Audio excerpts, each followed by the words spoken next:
Muy bien, buenas noches a todos. Vamos a dar inicio a la revisión de esta noche, que básicamente lo que es flebotomía. Vamos a iniciar con lo que nos compete a sangre primero y luego vamos a pasar a la parte de flebotomía. Lo de sangre lo dejamos pendiente cuando revisamos el sistema circulatorio, el sistema cardiovascular. Vamos a revisarlo esta noche. Bueno, vamos a entonces empezar diciendo el concepto, la definición.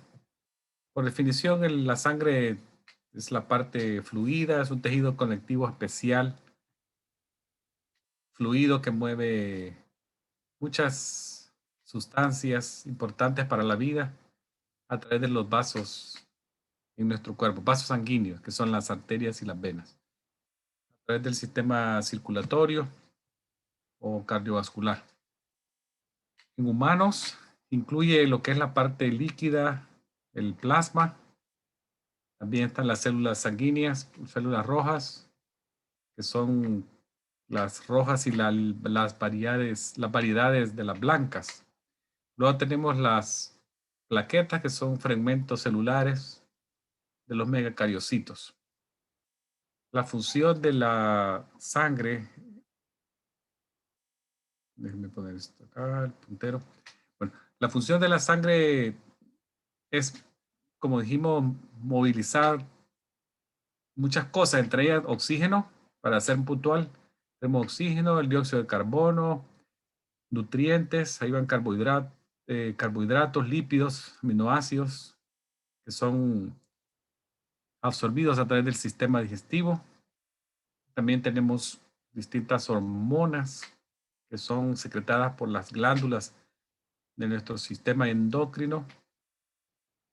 También nos ayuda a regular temperatura, sea para perderla, cuando hay con la ayuda del sistema circulatorio, cuando el sistema circulatorio se dilata, vasodilatación, hay pérdida de calor, y cuando hay una constricción,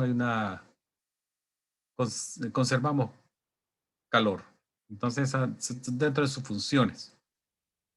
Viendo los dibujos que están acá en la parte central, tenemos los componentes. Si hablamos de proporción, vemos que la sangre es más líquida que sólida. Tenemos una proporción de 55% de lo que es el plasma y el 45% de lo que son células sólidas. Ahí tenemos esa división del 45, lo dividimos entre 44 células rojas, y el 1% lo comparten las plaquetas y la variedad de glóbulos blancos. Luego la parte de plasma también la podemos subdividir en un porcentaje, siendo un 90% el compuesto de plasma el agua y el 10% otros compuestos, como tenemos electrolitos, las proteínas, nutrientes, gases. Ahí tenemos el carbonato, también se va ahí, y tenemos desechos del metabolismo celular de nuestro cuerpo. Van en ese pequeño 10% del porcentual 90-10. Ahora, el plasma, por ser el principal componente de la sangre, vimos que su composición principal es el agua, pero también lo dijimos, contiene otras estructuras. Luego, si nos vamos al porcentaje del 45, desglosemos un poco este porcentaje de acá.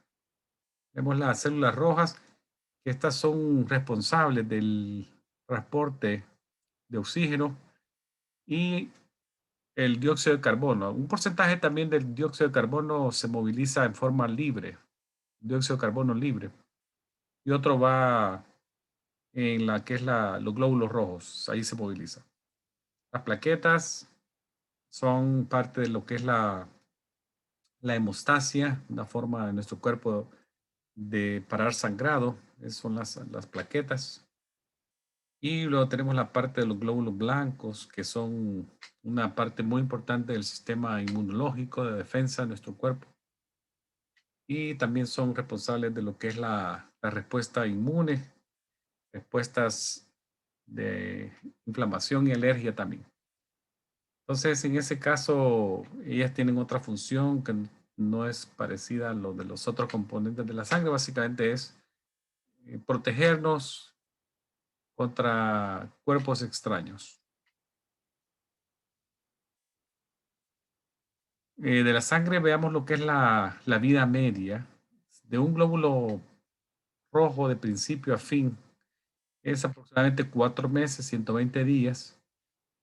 Podría ser menos si el glóbulo rojo no fue formado de una forma 100% correcto. Puede ser que sea retirado de lo que es la circulación en menos de ese tiempo, de los 120 días, puede que sea de menor tiempo. Pero en promedio esa es la vida media de una célula, el glóbulo rojo. Dañados o aquellos que por la edad ya alcanzan el 120 días, más o menos, 10. Estos son sacados de la circulación en dos sitios importantes como son el hígado y el vaso. Simultáneamente se están produciendo nuevas células rojas en la médula ósea y lo dijimos antes que es a través de líneas especializadas que todo se origina en lo que es la stem cells o la célula madre y el estímulo a que éstas produzcan más de lo normal es a través de una estimulación hormonal. Y la hormona es la eritropoyetina. La eritropoyetina se libera en el riñón y básicamente la respuesta que la hace secretarse más es concentraciones bajas de oxígeno. Hace que la eritropoyetina se produzca en mayor cantidad. Ahora, el proceso que vemos acá, que se conoce como hematopoiesis, no es más que la formación de componentes celulares de la sangre. Y este proceso de hematopoiesis ocurre desde que se forma el embrión, o sea, desde el desarrollo embrionario, muy temprano, ya se empieza a producir los componentes celulares de la sangre y ya ahí empieza la hematopoiesis. Dura a lo largo de nuestra vida hasta que la persona muere, deja de producir componentes celulares de la sangre. Lo que puede variar de una edad a otra es la cantidad.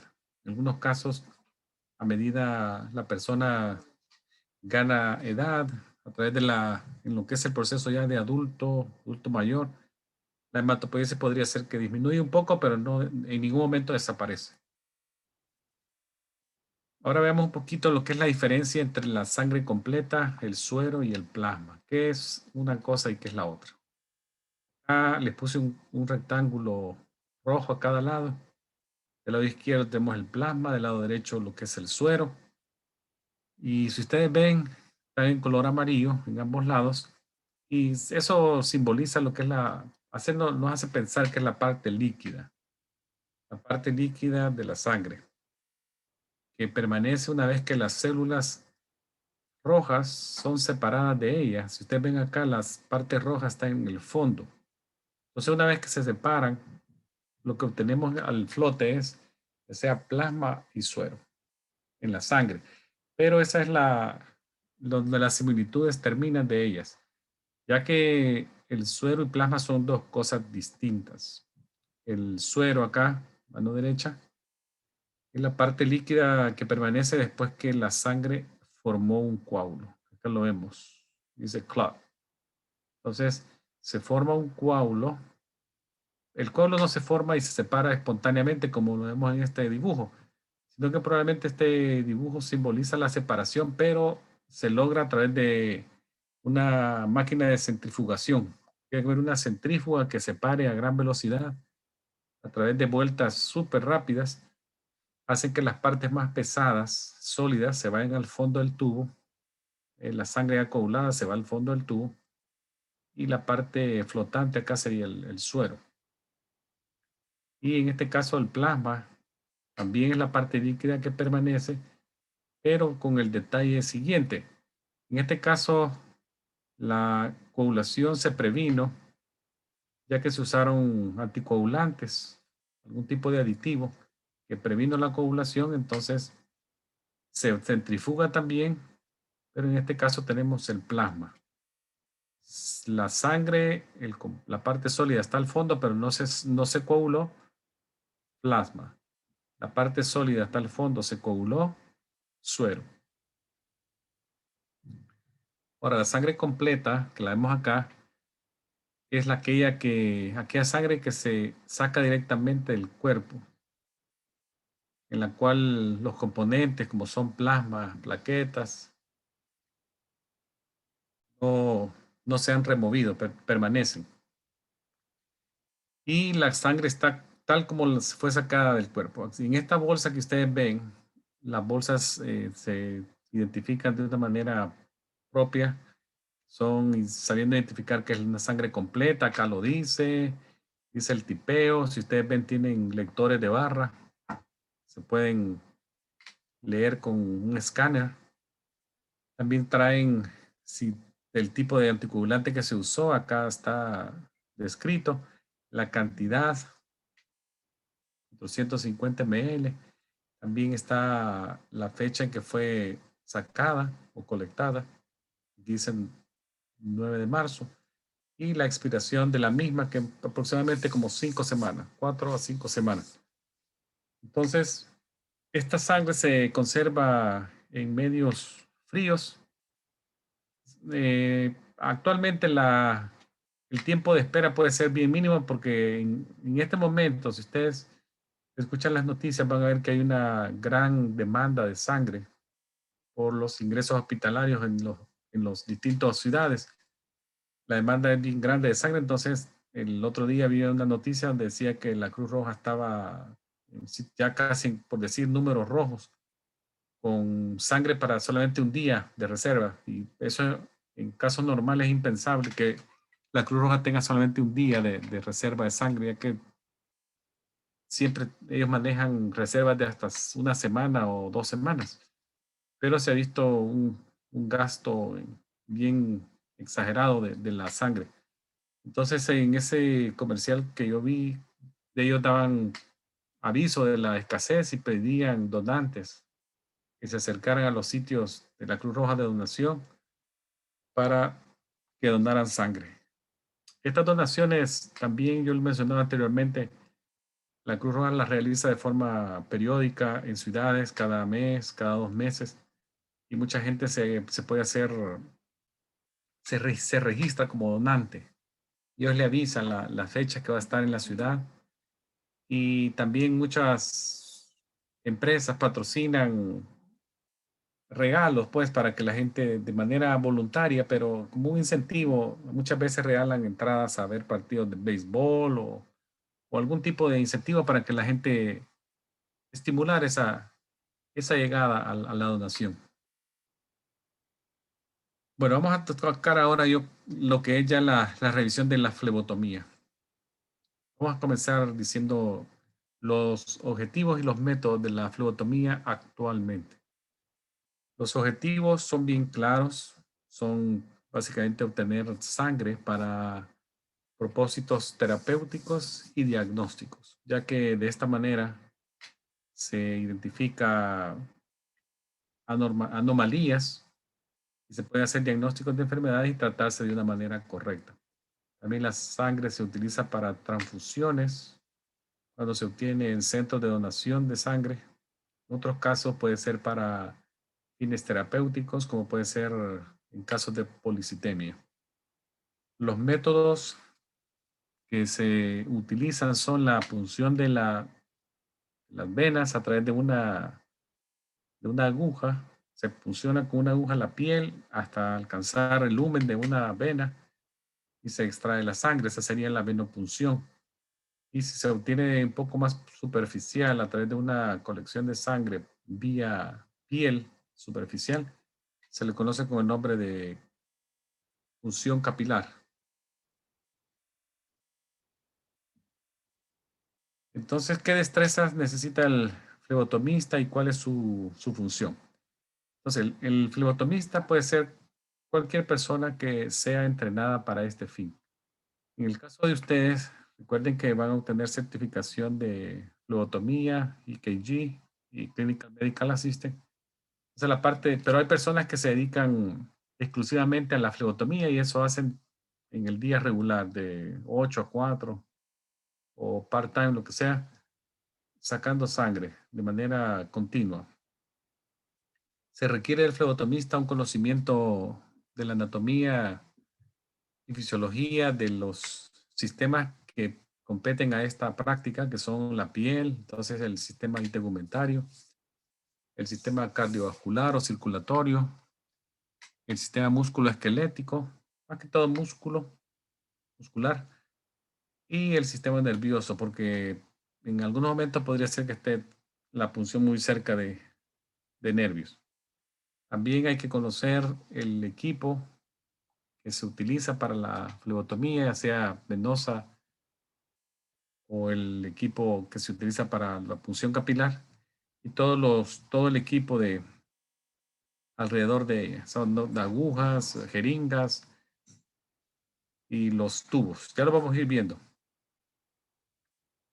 Entonces también tiene que haber una destreza en la comunicación. El flebotomista tiene que ser un buen comunicador y saber leer entre líneas a los pacientes, entenderlos, empatía. También hay que conocer los aspectos legales de esta práctica. Recordemos que en la vez anterior hablamos de una battery y assault, cuál era una diferencia con el otro, ya que eran una forma de tort, se recuerdan de hacer algo incorrecto, tort. Pero en el caso de la flebotomía podría haber un assault, si hay una como amenaza a tener contacto, o si hay una, sin haber obtenido un consentimiento, por supuesto. O realizar una flebotomía sin el consentimiento también podría llegar hasta el aspecto legal como es una battery. Hay que saber hay que saber que cualquier procedimiento invasivo debe reunir la cláusula del consent informado. ¿Qué credenciales se necesitan? Bueno, ya la certificación que usted va a un documento que certifica que la persona reúne los estándares mínimos para ejercer esa actividad. En este caso, la ANCA lo certifica.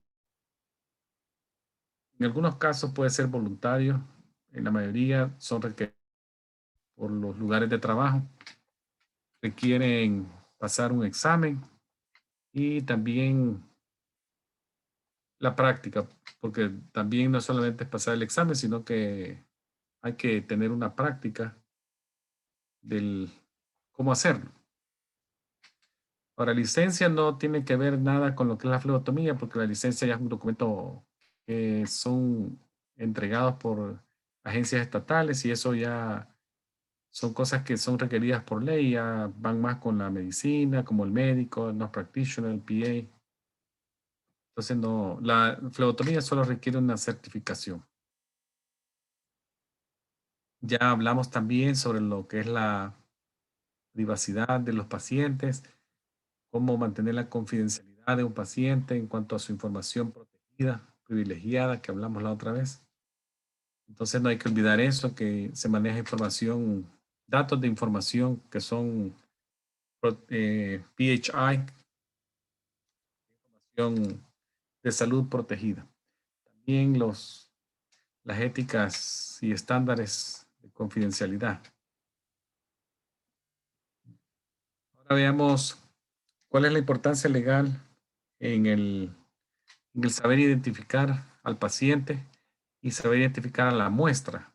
¿Por qué lo hacemos? Entonces, preguntar al paciente su nombre completo y la fecha de nacimiento es la forma más común de validar la identificación de un paciente. Eso lo requiere los estados y las leyes federales. Saber identificar al paciente por nombre completo. No se le pregunta haciéndole una pregunta directa diciéndole el nombre, sino que no hay que decirle el nombre a él. Es usted, no, que me puede decir su nombre completo. Ya una vez el día el nombre completo y se verificó ese primer paso, luego el siguiente es la fecha de nacimiento. Entonces, estas dos formas. Entonces, la flebotomía, no olvidemos que es un procedimiento invasivo que requiere procedimientos que son aprobados y acreditados con el objetivo único de proteger al paciente y la clínica o el laboratorio donde ustedes estén trabajando. Entonces, uno, preguntar el nombre completo, fecha de nacimiento. Dos, la pregunta dos es ¿cuándo? ¿Cuándo lo hago? Entonces, la verificación de la identificación del paciente se hace antes. Y lo pongo antes y después. Antes del procedimiento y la verificación de las etiquetas sobre el espécimen. Y después también, después del procedimiento, se vuelve a hacer los dos pasos. Nombre completo, fecha de nacimiento. Y luego ya se coloca la etiqueta sobre las muestras. Acá, esta etiqueta que ustedes ven acá no es la etiqueta con el nombre del paciente, sino que básicamente es la etiqueta que identifica al tubo.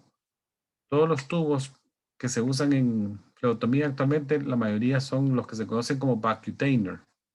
Y todos ellos tienen estas etiquetas que ustedes ven acá, que básicamente lo que tienen ahí es el tipo de aditivo, la cantidad de sangre que ellos tienen capacidad de colectar, que puede ser 3 ml, 5 ml, y también las fechas de expiración, el lote, el número del lote del tubo, la expiración del tubo, cuando caduca el tubo, está ahí siempre especificado, junio del 2021, enero del 2022, todo eso está ahí, que hay que leerlo, y eso es parte de la verificación que ustedes van a tener que hacer, ver el lote y ver la expiración, que no usar tubos vencidos o por vencerse. Si es junio, el tiempo de que se vence ya no lo podría usar.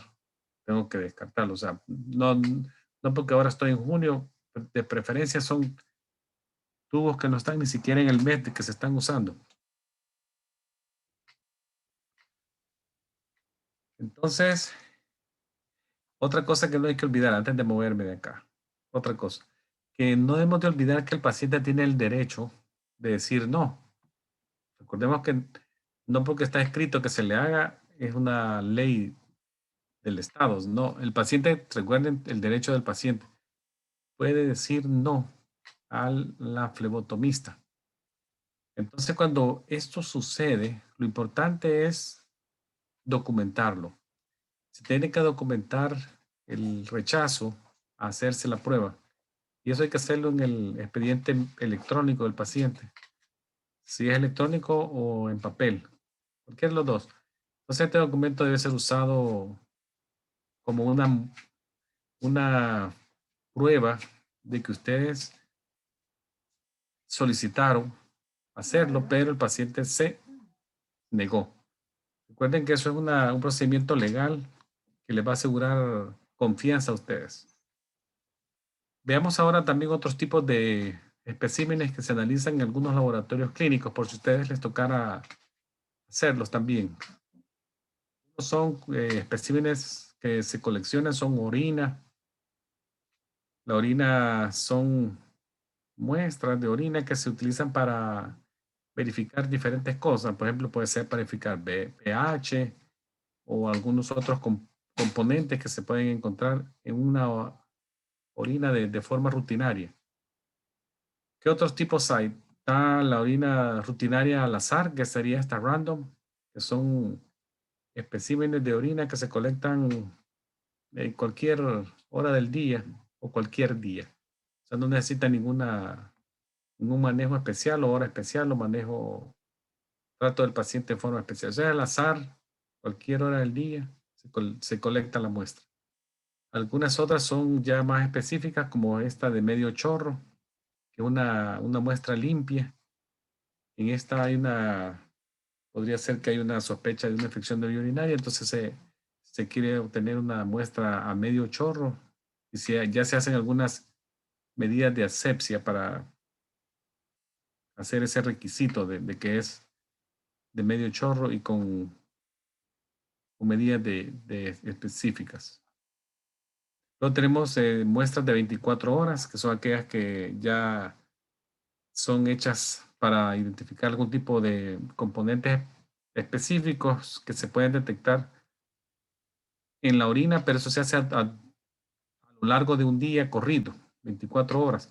Entonces, esta colección de la muestra de orina provee un dato bien exacto de la composición de la orina, independientemente de las fluctuaciones del día. Y eso implica, por ejemplo, diferentes niveles de hidratación en la persona, actividad, cualquier actividad que esté haciendo en ese periodo de las 24 horas, o cualquier tipo de rango metabólico que se esté llevando a cabo en la persona durante ese día. O sea, por eso se hace corrido en las 24 horas. Entonces, el volumen a colectarse depende de persona a persona. Recordemos que el volumen normal en un periodo de 24 horas a una persona que tiene una función renal normal podría ser más o menos unos 2000 mililitros. Ahora vemos el objetivo de la muestra de orina. Acá dijimos que puede ser para medir la presencia de una glucosa, cuerpos cetónicos, sangre, albúmina, bilirrubina, cualquier cosa que queramos identificar. Se puede hacer una prueba de como tirita, como esta, que se toma la muestra de la orina. Hay una inmersión de esta tirita, se le da un minuto y medio, y luego se hace una comparación de los colores que aparecen en el frasco, y cada color tiene una lectura distinta. Y entonces van haciendo las lecturas correspondientes. En la muestra siempre se envía al laboratorio, la muestra original esta siempre se envía al laboratorio porque siempre se hace como una doble revisión. Comparación, esta es una muestra del minuto, 2 minutos, y esta se va al laboratorio y luego responden ellos el valor ya del laboratorio. Entonces, se mide, dijimos, glucosa, cuerpos cetónicos, sangre, buscando presencia de sangre por diferentes causas, ya sean traumáticas por cálculos o función del glomérulo anormal, que algunos ya primeros signos de malfunción son como sangre o niveles de albúmina altos. Otras muestras que se analizan en laboratorios, tenemos los especímenes de esputo, que no hay que confundir esputo con saliva, no es lo mismo. Y aquí se utiliza para diagnosticar algún tipo de anomalía o desórdenes de los pulmones, de los bronquios. Entonces se estudia presencia de sangre, algún tipo de microbios, microorganismos, presencia de ellos, o una presencia de células anormales, citologías que nos pueden dar algún hallazgo de la parte de los bronquios o los pulmones. Y tenemos muestras de heces, también se procesan en distintos laboratorios. Estas también se coleccionan para identificar algún tipo de bacteria o virus responsable de si se tiene un paciente con diarrea, dolor abdominal, todo eso, con síntomas gastrointestinales, esto nos puede ayudar a hacer diagnóstico.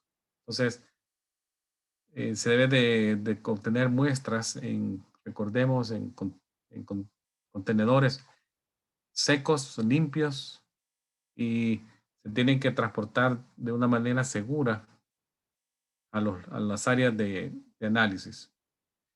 Luego tenemos cultivos donde puede haber sensibilidad a antibiogramas con sensibilidad y para identificación de microorganismos también.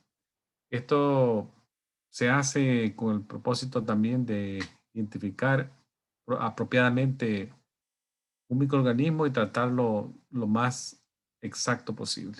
Pues son los cultivos que se utilizan.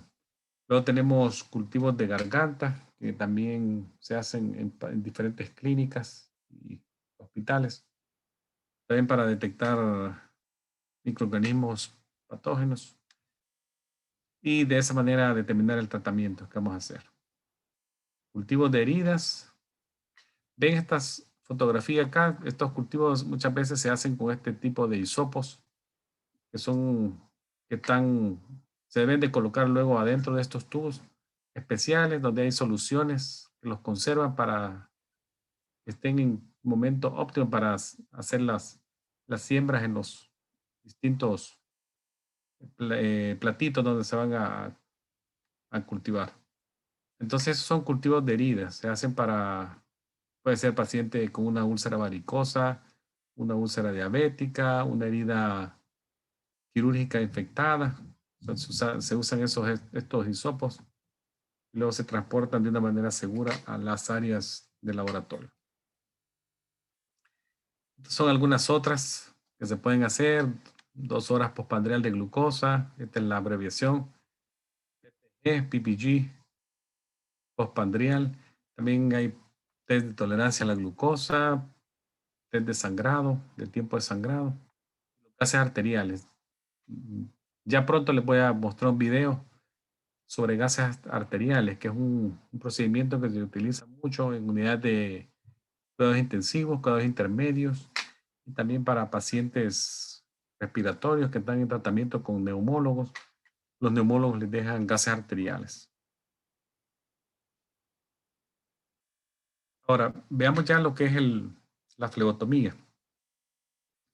Vamos a ver que los diferentes tubos en la práctica diaria se identifican a través de colores. Entonces, el color identifica el tubo, identifica el tipo de aditivo que está en ese tubo. También ayuda a identificar de forma visual qué exámenes se pueden hacer en él. O sea, bien práctico. El color sirve de identificador. Algunos de los aditivos que van a estar presentes en esos tubos tenemos el EDTA o ETA y el sodium citrate. O sea, recordemos que estos tubos son químicos que nos ayudan a obtener valores óptimos en el análisis, la preparación de valores del análisis de la sangre. Poner estos químicos en los tubos tiene un propósito.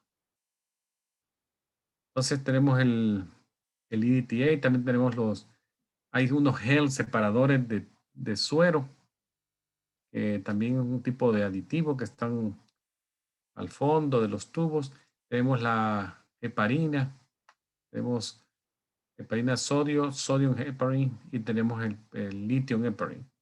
Entonces tenemos el sodium fluoride, que es un aditivo que se encuentra en los tubos grises. El objetivo de esto es detener el metabolismo de la glucosa por los glóbulos rojos una vez que la sangre es colectada en los tubos. Entonces lo que detenemos la glicólisis, el rompimiento de estas glucosas, con el propósito de que el análisis sea lo más exacto posible del valor de glucosa que tenía la sangre cuando estaba circulando en la persona. Ese es el propósito. Ahora, el medio de cultivo que está acá se utiliza para mantener a los microbios vivos y nutridos. O sea, por eso es un medio de cultivo que alimenta al microbio en los tubos de cultivo para que permanezcan viables y puedan ser identificados. Y luego posterior a la identificación de estos se traten de una manera correcta. Esos son algunos. Veamos ahora cómo podemos identificar estos tubos a través de los colores. Tenemos el primero acá, que es el tubo rojo. Entonces el tubo rojo, acá les pongo una foto, no se ve muy clarito acá, pero el tubo rojo es para suero, no tiene aditivo. Este no tiene aditivo, es un tubo que no tiene aditivo. Comúnmente se va a usar para químicas, les pongo yo algunas.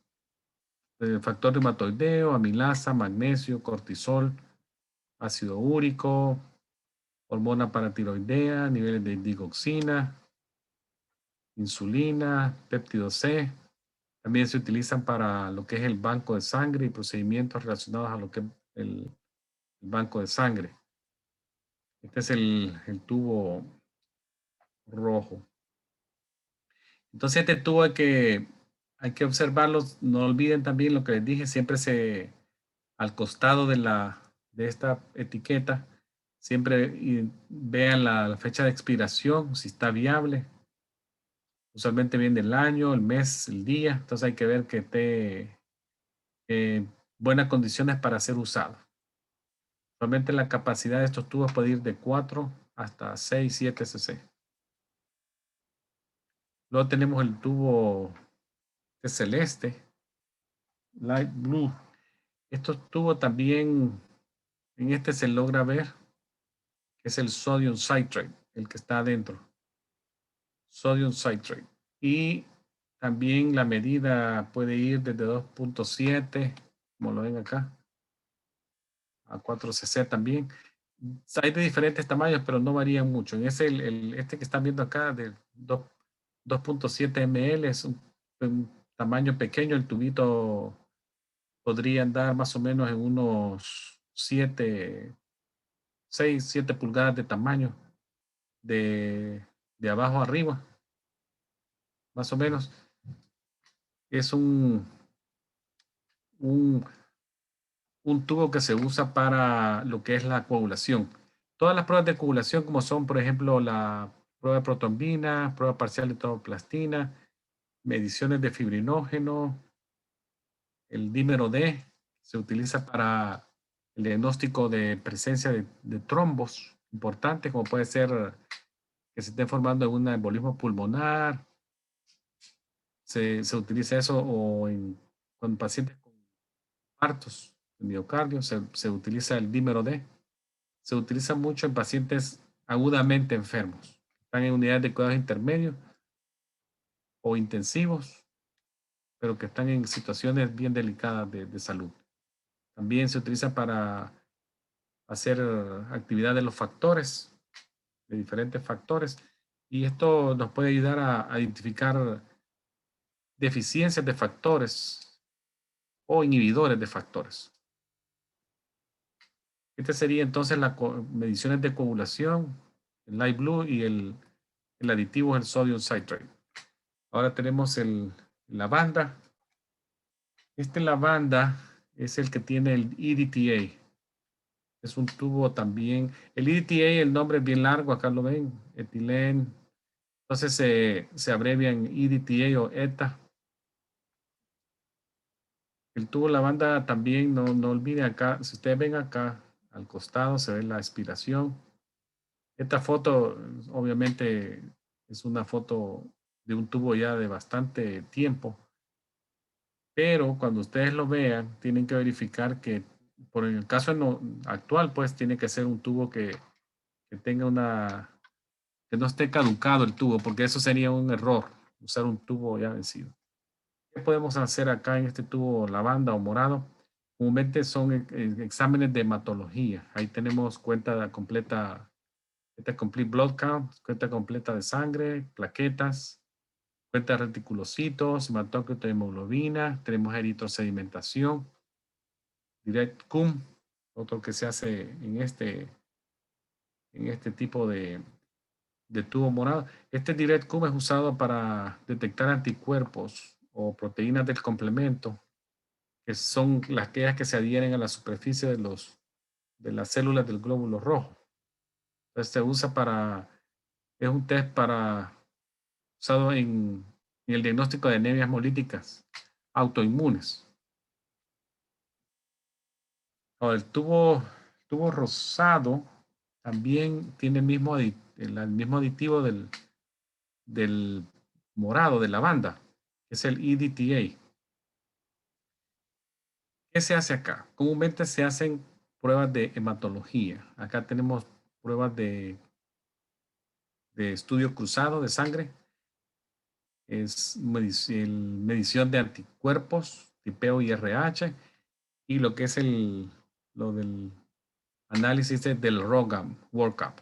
Esto, análisis del ROGAM, incluye el tipeo ABO y el RH de la madre, también de la sangre del feto, y también se hace el screening o el análisis de los anticuerpos de la madre en el análisis de este ROGAM. Recordemos que esto sucede en el análisis de los individuos con RH negativos que se pueden sensibilizar al antígeno D después de una exposición, digamos un niño que la madre es RH positiva, el niño RH negativo, pero tiene su primer contacto y podría haber una sensitivación durante una transfusión al final, es una transfusión pequeña de sangre o contaminación de sangre de madre a niño o niño a madre.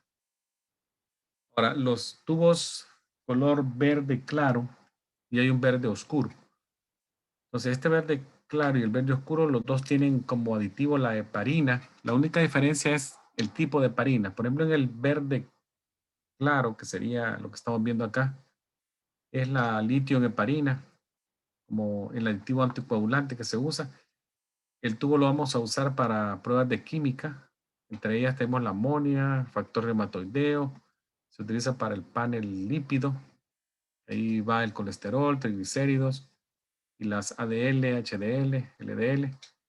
El panel hepático, donde se miden albúminas, transaminasas, bilirrubinas en este panel hepático. También se utiliza para el calcio ionizado, marcadores cardíacos, las troponinas, SPK-MB, SPK, y es el preferido para las pruebas STAT, para las pruebas de alta urgencia. Se utiliza este tubo de que es el verde claro. El verde oscuro, dijimos que la heparina, pero en este caso es la sodio en heparina. Se pueden hacer los mismos. Comúnmente, todas las pruebas que están descritas para el verde claro son aceptadas en este tubo. Igual. Y también es uno el preferido para pruebas de química general catalogadas como, o que se catalogan como STAT o de alta urgencia. Luego tenemos el de color gris. Este de color gris tiene dos aditivos. Uno de ellos es el sodium fluoride, que es el aditivo que se utiliza como un inhibidor glicolítico, lo que dijimos de preservar la glucosa lo más posible. Y el otro es el sodio, el, el potassium oxalate, que es un anticoagulante. Lo podemos ver en esta fotografía. Se logran ver los dos. El sodium fluoride como el antiglicolítico y el potassium oxalate como anticoagulante. Se usan para pruebas de medición de glucosa, ya sean tolerancia, glucosa en ayunas, también para la medición de ácido láctico. Otro tubo que tenemos es el que se conoce como camuflajeado o atigrado. Este tubo es bien característico en su color, si ustedes lo ven, la parte plástica es como, ahí se ve, aquí en esta fotografía se ve un rojo bien intenso, no es tan intenso como se ve en esta fotografía, pero sí es un color, le dicen atigrado, camuflajeado, es un entre color rojo grisáceo, el color acá, el que se ve. Y si ustedes ven el tubo con mucho cuidado, van a ver que en la parte superior tiene esas tres letras que dice SST. Y eso lo que significa es tubo con separador de suero. Básicamente este es el separador de suero. Es un gel que lo van a encontrar al fondo del tubo y comúnmente se usa para el análisis de química y pruebas inmunológicas. También se usa para lo que es el panel metabólico básico y el panel metabólico comprehensive, que es un poquito más completo. Tenemos otro tubo, el tubo azul oscuro. Este también utiliza el aditivo del ETA o el EDTA. Y este se usa para la medición de plomo. Medir nivel de plomo. Ahora, en cuanto a los tubos que se utilizan para los cultivos sanguíneos, estos tubos son un poquito más grandes. Si ustedes lo ven acá, están muy bien identificados por color. Tienen el tubo este color naranja, que es para anaeróbicos. El color verde claro, muy similar el color al tubo que ya vimos del Vacutainer, que tiene heparina, el litio en heparina, pero en este caso este color está debidamente asociado a un frasco que dice aeróbicos, aquí dice bacteriológico, aeróbico. Y luego tenemos el color amarillo, que es el frasquito pediátrico. Todos estos tienen un medio de cultivo, que dijimos que ese medio de cultivo sirve para nutrir al microbio para que estén viable para cuando sea ya procesado para el cultivo en el medio aeróbico, anaeróbico y la presentación pediátrica. Los volúmenes ellos cambian. Por ejemplo, en los adultos se puede poner sangre hasta un máximo de 8 a 10 mililitros. En el niño se puede hacer o llenarse hasta un máximo de 4 mililitros. Esos son, ya sea en cada tubo, por supuesto, en cada tubo, hasta 4. Entonces, recuérdense que la cosa aquí lo que hace la diferencia es que se tienen que tomar diferentes tubos a diferentes tiempos. En algunos hospitales hay protocolos, pero unos protocolos muy comunes en todos los hospitales incluyen que sea sangre completa. O sea, la sangre tiene que ser sangre completa. Y se hacen diferentes momentos de sacada de sangre. Por ejemplo, el set 1 se puede tomar en el lado izquierdo, en la fosa antecubital izquierda del antebrazo, en el minuto 0. O sea, es el 0 minuto. Es el set 1. Luego, a los 30 minutos se puede tomar en el lado contralateral, el lado derecho. Ese sería el set 2. Y luego hay un set 3 que puede ser izquierdo-derecho, pero es al minuto 90 o a la hora y media de iniciado el primer set. O sea, esa es la diferencia, 0, 30 y 90 minutos en las tomas de los frascos de cultivo de sangre. Veamos qué situaciones podrían interferirnos o qué sustancias podrían interferirnos en el análisis de la sangre. ¿Qué puede ir mal? Uno puede ser que usemos el tubo equivocado para la prueba específica. Por ejemplo, que para la prueba de glucosa, en vez de usar el tubo gris, yo me equivoco y uso un celeste. Esa sería una circunstancia que podría interferir en el análisis de la sangre. O sea, el tubo equivocado. Luego también otra cosa es usar el orden equivocado. Ya vamos a ver el orden de los tubos que se debe de seguir. Otra cosa puede ser que yo no invierta los tubos en forma suave, sino que lo haga de una manera sacudida. Dice shake. O sea, los tubos no se deben de sacudir de manera repetitiva, ya que eso podría provocar hemólisis de la muestra. O sea, romper glóbulos rojos. Ya vamos a ver un video y van a ver que la señorita lo hace de una manera muy delicada. Las inversiones que pueden ir hasta 4 o 5 inversiones, pero son bien suaves, no, nunca sacudidas. Otra cosa que puede interferir es que el etiquetado sea incorrecto, en el examen incorrecto o en el peor de los casos en el paciente incorrecto. Una prueba de glucosa que en vez de ser de María, yo lo pongo como Luis, paciente equivocado. O es de Luis, pero en vez de ser glucosa de él, yo le pongo otro tubo de otro y ya. Eso puede ser algo que me puede interferir en los valores. El proceso, la secuencia del proceso prolongada, digamos, un ejemplo podría ser que yo tome una muestra, la tomé hoy en la mañana a las 9, 10 de la mañana La puse cerca de la zona donde yo saqué la sangre. La dejo ahí, se me olvida procesarla y me doy cuenta hasta mañana que está ahí. Ya lleva a 24 horas la muestra. En una zona probablemente mucho calor, no se procesó adecuadamente. Eso puede interferir o en lo peor de los casos desecharse y volver a tomar. Hablarle al paciente que regrese. Equipo caducado, tubos vencidos, es otra cosa que puede interferir. Entonces, ¿qué podemos hacer para disminuir las posibilidades de error? Uno es conocer los requisitos de cada prueba. Si es una prueba de ayunas, si es STAT, si es as soon as possible, si es de rutina, todos esos requisitos hay que conocerlos. Conocer los tubos correctos, conocer el orden correcto, nunca sacudir el tubo que ya se llenó, sino que invertirlo de manera suave según el número de veces requerido por los tubos. Verificar la etiqueta de los pacientes, ya con la comparación de los dos identificadores que dijimos, nombre completo y fecha de nacimiento. Conocer el protocolo del laboratorio local, dependiendo de donde usted trabaje, así es el protocolo.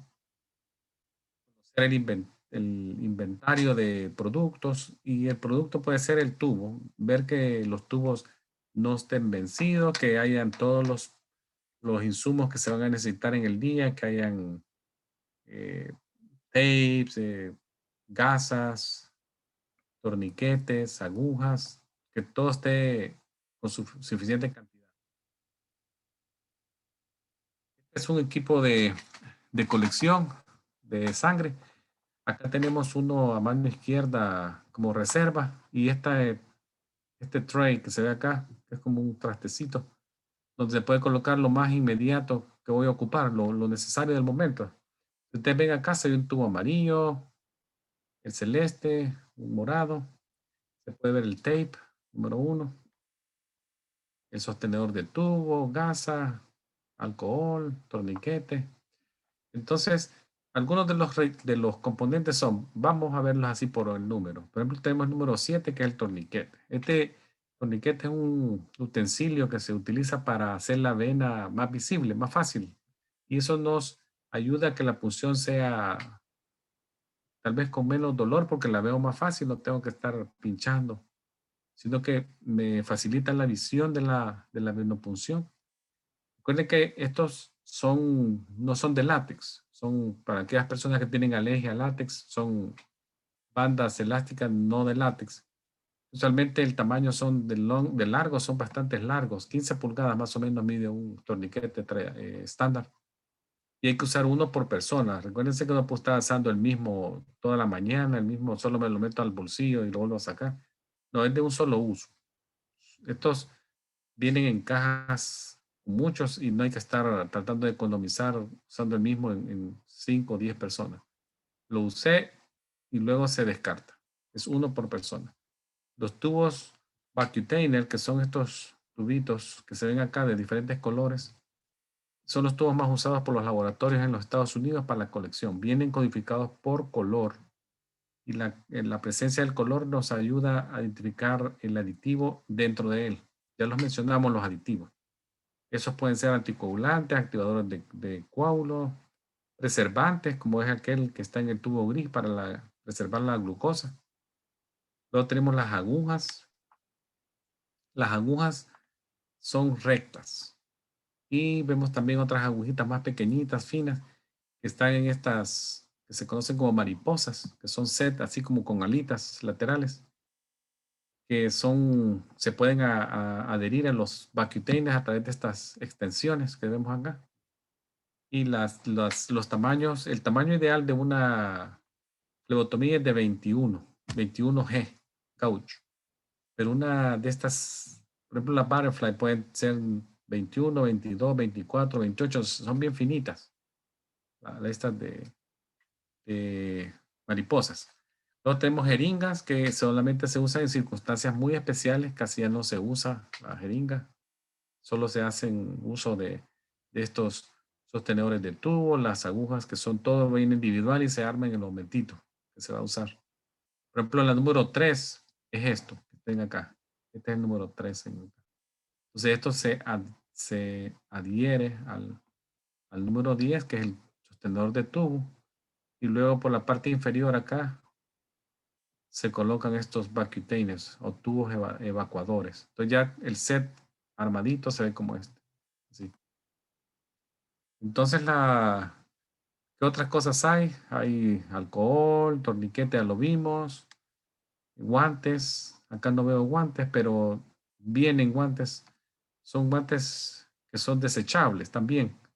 Viene el contenedor de objetos que pueden funcionar, como son agujas.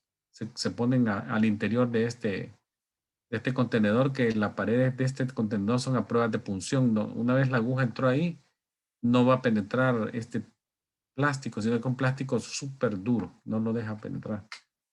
Luego tenemos las gasas, que usualmente las gasas miden 2 por 2 pulgadas. Tenemos los tapes. En algunos casos, en estos trays vienen unas capsulitas de amonia que pueden servir para episodios de síncope. Se le puede dar a la persona a oler. Son capsulitas de amonia de uso individual también. Y algunos de estos también equipos traen calentadores de dedos o calentadores de talón que se usan para manos y pies de niños, en los piecitos de los niños, con el propósito que el calor vaya a dilatar un poco las venas y nos haga la punción capilar más fácil. Veamos, entremos ahora a lo que es la punción ya propiamente. Yo les puse aquí un par de fotos y puse la flebotomista ahí con un círculo para que ustedes la vean y identifiquen qué está haciendo bien y qué podrá estar haciendo. Recordemos que durante el procedimiento de colección de sangre, la flebotomista debe de protegerse, por supuesto. Habíamos hablado del PPE. Debe, en algunos casos, si sospecha que puede haber algún tipo de salpicadura, puede usar un face shield, pero en caso contrario, podría usar el protector de los ojos, que es los goggles, guantes, una gabacha de laboratorio, que ella lo está haciendo bien, que está botonado de arriba a abajo, ella lo está haciendo bien. En este caso, si ustedes ven, ella tiene guantes, tiene los goggles, pero no tiene la gabachita del laboratorio, que es como parte del protocolo que se tiene que usar, y abotonada. En cuanto al paciente, el paciente tiene que estar sentado, como esta paciente acá, sentado, una silla, sus pies planos en el piso. Si el paciente es un niño, como este niño acá, puede estar en las piernas de su mamá, de su abuelita o de la persona que lo llevó. Es parte y ella lo sostiene y el niño ya puede estar frente a la base donde va a apoyar su brazo para la punción capilar o flebotomía, según sea la situación. Eso es lo que se hace. Ahora, la selección de los sitios capilares, veámoslas rápidamente antes de irnos a la pausa en la primera hora. En el adulto, usualmente el tercero y cuarto dedo. La vez pasada me dijo un estudiante, el dedo donde se pone el anillo de casado, me dijo. Y el cuarto dedo, pero puede ser el tercero y cuarto dedo. De la mano no dominante. Y las punciones se hacen en las zonas laterales de los dedos, nunca en la punta ni en la parte media. Y en los niños se utiliza la zona del talón. Se hace una línea imaginaria en el quinto dedo hacia la zona del calcáneo, primer dedo hacia la zona del calcáneo, y luego se hace una línea imaginaria en la zona del calcáneo de izquierda a derecha, y los bordes laterales es la zona de punción capilar en el talón. También hay que evitar la parte media, evitando la punción del calcáneo. Y no duele menos ahí, profesor. ¿Dónde? Duele menos dolor. Oh, sí, sí, sí. Sí. En la mano, sí. Podría doler, doctor, porque hay personas que el umbral del dolor lo tienen bien, Sí. bien bajito, podría doler, pero por eso se dice la mano no dominante, por si acaso doliera. Sí. Pero actualmente los instrumentos que se utilizan para punción capilar en la mano no penetran mucho, más o menos andan por 1 milímetro, 1.5 de penetración. y el dolor casi pasa en los primeros 10, 15 minutos posterior a la punción capilar. Vamos a la pausa aquí, doctor, si Eh, gusta. sí, como no. Sí, muchas gracias.